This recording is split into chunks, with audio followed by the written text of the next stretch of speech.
Right.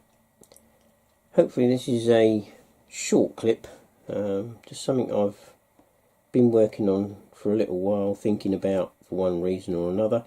You often see people, and I've done it myself, mounting your figures on a used or an existing paint pot, GW paint pot and the like, and which is great when you're painting. If I can get this in shot here, yeah. If you're painting in sort of 90 degrees or a bit less than that, but when you come to get tucked up underneath, not that you're bothered about the underneath, it hardly gets seen. The pot almost gets in the way, which I find. I mean, perhaps it's me, perhaps it's just my cack-handedness of painting. So I thought, well, there's got to be a better way than that. Plus, also using pots after pots after pots.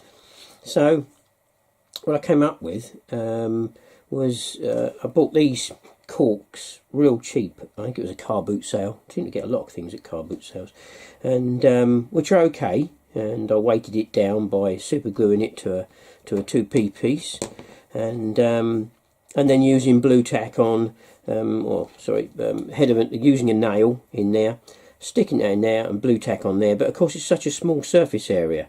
Then I thought about, well, super gluing a penny or something on there, and it went on and on.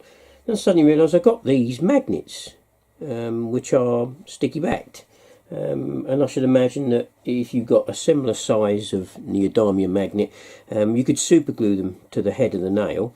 But what does that give you? Well, it gives you an easy means of attaching your figure, and you can sort of slide it about in order to get your paintbrush right up underneath, and the only thing that gets in the way really is the base. So I suppose there is an argument of painting the figure before you base it, but this is just one way round it, that you've already based and you've already primed, so you're ready for painting, putting your base coats on and whatnot. And it's just another way of doing this, and the one can be used over and over and over again, similar to your paint pot can, but also you can sort of leave them. So the next stage was getting these corks, which you can get from a pound shop. You get 12 in a pack for £1, and using a pin drill, shove that in the middle, just drilling out a nice little sort of clearance hole. You don't have to, it just makes the insertion of the nail that little bit easier. It still grips well.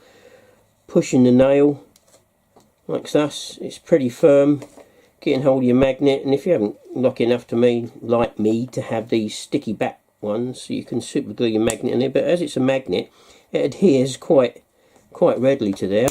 Bang! Job's a good one. It might not be to everyone's taste, but if it helps. Of course, I noticed then it comes a little bit top heavy, perhaps going to be easily knocked over, so I went one stage further and put another 2p piece, super glued that to the top of the cork, and that gives it a little bit more stability, so that it's not quite as easy knocked over. If you says me, if you wanted to spread it further, you just stick it to a bigger washer to increase the base size if you wanted to. But once again, you get into the realms of it makes it more difficult then to get your paint underneath the figure.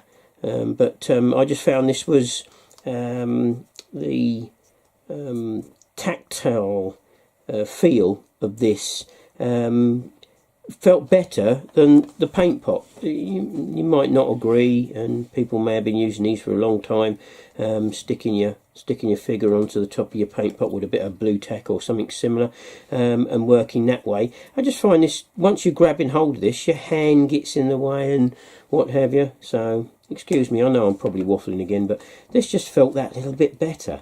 And you can rest your hand, you can rest the brush, you can rest your fingers on there for stability, and you're not getting in your own way as much. But I don't know if you can quite see that, whether I was in shot fairly right there, but I'm not watching what I'm doing on the screen. Anyway, enough waffle. Short and sweet, I hope. And if it's of any help to anybody, so be it. So use or discard as you please. Thank you. Good evening.